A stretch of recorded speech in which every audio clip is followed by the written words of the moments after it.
Samajwadi party की कल एक विशाल रैली होने में जा रही है। 2027 के लिए अखिलेश यादव इसी ग्राउंड से हुंकार भरेंगे और आप देख सकते हैं कि समाजवादी पार्टी के नेता कार्यकर्ता इस रैली की तैयारियों में लगे हुए हैं। हमारी नज़र पड़ गई राजकुमार भाटी के ऊपर जो इस रैली के संयोजक हैं और तन मन धन से पिछले 1 महीने से इस रैली को सफल बनाने में लगे हुए हैं। भाटी जी, आपको तो लोगों ने स्क्रीन पर जूझते लड़ते संघर्ष करते हुए देखा है और ख़ासकर मैं मीडिया की बात कर रहा हूं, लेकिन मैं देख रहा हूं कि आप फील्ड पर, ज़मीन पर, गांव-गांव जाकर इस रैली को, अपने राष्ट्रीय अध्यक्ष की इस सभा को सफल बनाने में लगे हुए हैं। मैं तो केवल धागे का काम कर रहा हूँ। ये जो फूल खिले हुए हैं, देखो आप, जो फूल बिखरे पड़े हैं, सब ये मैंने एक धागे में पिरो दिए हैं और मेरा तो इनकी कृपा से सब काम हो रहा है और कर रहे हैं ये सब कुछ, मेरा नाम हो रहा है। तो ये सबके सहयोग से मुझे इस बात की खुशी है कि समाजवादी पार्टी में हर कार्यक्रम में, हर रैली में, हर चुनाव में थोड़ी बहुत गुटबाजी देखने को मिलती थी। इस रैली को लेकर कोई गुटबाजी नहीं है, सब एकजुट हो गए हैं, सब मन से लगे हुए हैं। इसके लिए मैं अपने आप को बहुत सौभाग्यशाली मान रहा हूँ और मुझे बड़ी खुशी है और इसी एकजुटता से हम 27 के चुनाव में लगेंगे।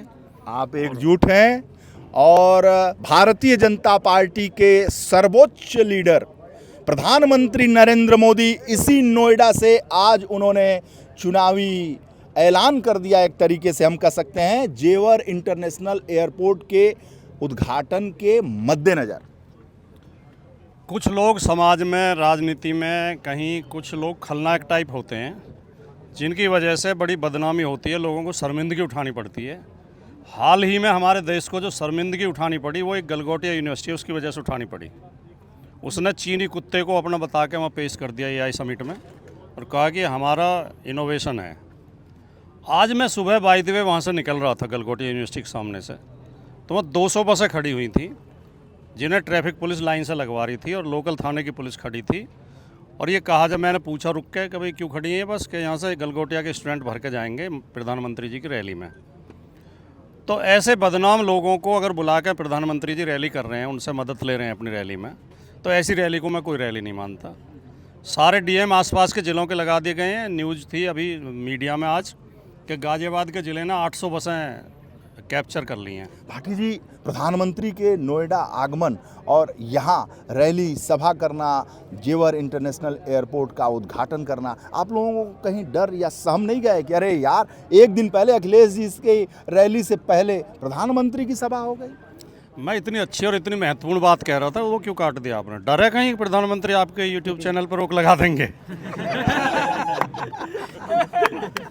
प्रधानमंत्री ऐसे बदनाम लोगों की मदद ले रहे हैं अपनी रैली में, तो उस रैली को मैं कोई रैली नहीं मानता। और ये जो एयरपोर्ट का उद्घाटन कर रहे हैं, इसमें जिन किसानों की ज़मीन गई है उन्हें अभी तक न्याय नहीं मिला, उन्हें मुआवजा नहीं मिला। और जिन बच्चों ने विकल्प के तौर पर नौकरी के फार्म भरे थे, एक भी बच्चे को अभी तक नौकरी नहीं मिली है। वो लगातार धरना कर रहे हैं, आंदोलन कर रहे हैं। इन्हें शर्म आनी चाहिए। ये हवाई अड्डा किसानों के तो किसी काम आएगा नहीं, मजदूर के तो किसी काम आएगा नहीं, ये काम आएगा अडानी अंबानी के। इसमें किसान तो अपने खेत से बरसिम ला के भैंस के लिए लाएंगे नहीं। तो ये अमीरों के लिए पार्टी है, अमीरों की पार्टी है, अमीरों के लिए काम करती है, पूंजीपतियों के लिए काम करती है। ये हवाई अड्डे बना रहे हैं। जब हमारे अध्यक्ष जी अखिलेश यादव जी मुख्यमंत्री थे तो वो शानदार बस अड्डे बना रहे थे और मेट्रो चला रहे थे। गरीबों का काम तो बस और मेट्रो आती हैं। तो हमारी पार्टी गरीबों के लिए काम कर रही थी, ये लोग अमीरों के लिए काम कर रहे हैं, ये फ़र्क है। आप हवाई जहाज़ से नहीं उड़ते? कभी कभी चले जाते हैं, कोई आप जैसा आदमी टिकट दे दे तो देखे। कोई हमारे जैसा उद्योगपति? तो टिकट खरीदने की हैसियत है नहीं। अभी देखो, सुनो, ईमानदारी से कसम खा के कह रहा हूँ, मैं 2 तारीख को बंगलौर वहाँ जाऊँगा, हैदराबाद में एक बहुत बड़ा मुशायरा है। आयोजकों का मेरे पास फ़ोन आया कि हम आपको वहाँ सम्मानित करेंगे, आप कौमी एकता की आवाज़ हैं, धर्मनिरपेक्षता की आवाज़ है, हम मुशायरे में आपको सम्मानित करेंगे। मैंने कहा भाई, मैं हैदराबाद के लिए मेरे पास टिकट के पैसे नहीं है। उन्होंने मुझे आने जाने का टिकट भिजवाया, 2 तारीख को मुझे जाना है, 5 को वापसी। उन्होंने भिजवाया, उन्होंने होटल करा रुकने को, तो मैं चला जाऊंगा। मैं भी देख लूंगा हवाई जहाज में कैसे उड़ते हैं। आप भी अपनी जेब से तो मैं नहीं जा सकता था, ईमानदारी से। आप भी मतलब योगी जी जैसे संत फकीर हैं? योगी जी थोड़े वैसे फर्जी फकीर हैं, हम असली फकीर हैं। योगी जी ड्रेस वाले फकीर हैं, वर्दी वाले, हम दिल वाले फकीर हैं। हम कर्म से, वाणी से, चरित्र से फकीर हैं। वे केवल दिखावे के फकीर हैं, वे वर्दी के फकीर हैं। वो भी तो साधारण ड्रेस में विदेश दौरा करा है। खुद को योगी कहते हैं, योग कर नहीं पाते जो योग दिवस के मौके पे, सीधे खड़ा हो नहीं पाते। मैं 10 सेकंड में खड़े होकर दिखा सकता हूँ। खड़ा ऐसे हटो हाँ, भाई, ये खड़ा देखो देखो देखो देखो गिरिएगा मत। देखो, अरे खड़ा तो हूँ और कमाल है, वो तो आधी सेकंड नहीं खड़े हो पाए, ऐसा कर रहे थे। तो वो ऐसे ही योगी देखो और देखो और देखो। ये कौन है भाई? ये भी योगी हैं, ये असली योगी है। बजाओ ताली। अरे ये कौन योगी? आ जाओ बस, आ जाओ। और चांद मियां कहाँ? चांद मियां चलेगा क्या? चांद मियां मरा दिया इसने। चांद मियां चलेगा क्या? एक से एक कलाकार है ये। समाजवादी पार्टी कल्चरल पार्टी है, संस्कृति को बढ़ावा देने वाली, साहित्य को बढ़ा। हमारे डॉक्टर लोहिया को तो आपने पढ़ा ही होगा, वो साहित्य, संस्कृति, धर्म, ये अध्यात्म के फाइल किले लेके घूम रहे हैं। इसमें चंदा वंदा है क्या? इसमें आप देख लो, अगर कहीं 1 रुपया लिखा मिल जाए तो 1 रुपया। अगर इसमें मंच की लिस्ट बन रही है कि मंच पे कौन कौन बैठेंगे, नाम की लिस्ट, सूची। अगर 1 रुपया कहीं लिखा मिल जाए। आपके चेहरे पे चमक बहुत दिख रही है। अरे नहीं, ये तो इसका पंडाल का तेज है। हम तो मजदूर आदमी हैं, हमारी चमक क्या है? नहीं, लेकिन ग्लो आ रहा है। अच्छा, लोग कह रहे हैं कि राजकुमार भाटी जिसके हाथ में छाले हैं, पैरों में बिवाई है, उसी के दम से रौनक आपके चेहरे पे आई है। हाँ। लोग कह रहे हैं राजकुमार भाटी जी का ग्राफ बहुत तेजी से आगे बढ़ गया। नहीं, ये तो मुझे नहीं पता, लेकिन मैं जिस काम को करता हूँ निष्ठा से करता हूँ, और ये मैंने निष्ठा से किया। इसमें 8 महीने लगाए मैंने। मैं गांव-गांव गया हूँ, और इसके लिए कोई बजट नहीं था, कोई विशेष टीम नहीं थी, मेहनत से टीम खड़ी हुई है। और फिर अब ऐसा हुआ कि हर गांव-गांव में टीम खड़ी हो गई, और जो लोग आ रहे हैं वो इतने जोश से आ रहे हैं सब, और दूर दूर से आ रहे हैं।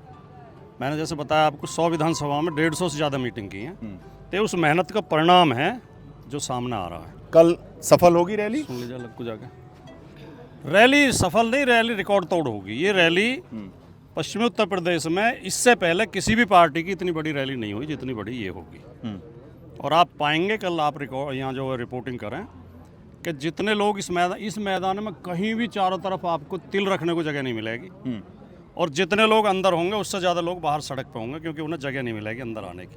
इसलिए हमने बाहर भी स्क्रीन लगवाई है, ताकि राष्ट्रीय अध्यक्ष जी का भाषण वो बाहर ही खड़े होकर सुन सकें। और हमारे वॉलंटियर होंगे कई सौ, जो पूरी व्यवस्था संभालेंगे। कहीं कोई व्यवधान होने नहीं दिया जाएगा, कहीं कोई अराजकता होने नहीं दिया हर तरफ पोस्टरी बैनर है। और ये तो कार्यकर्ताओं का मन है, सबने अपने अपने पैसे से लगाए हैं। अब इसमें भी आप मुझसे ये कहना मत लगना कि मैंने चंदा करा है। पोस्टर बैनर बहुत लगाए हैं, सरकार ने लगाने दिए, यही कम है। विश्वास कर लोगे अगर मैं एक बात कहूँ? हाँ। मैंने एक भी बैनर नहीं बनवाया, एक भी। एक भी नहीं। जब अपना टिकट नहीं ले रहे हैं तो आप बैनर को खर्चा क्यों करेंगे? नहीं, टिकट तो मैं इसलिए नहीं ले रहा हूँ कि मुझे 140 विधानसभाओं में जाके प्रचार करना है। अगर मैं चुनाव लड़ूंगा तो एक ही विधानसभा तक सीमित रह जाऊंगा। तो चुनाव नहीं लड़ना इस बार? हाँ। ऐसा मत कह देना कभी नहीं लड़ूंगा। इस बार नहीं लड़ूंगा। हाँ। बड़े सदन में जाना है?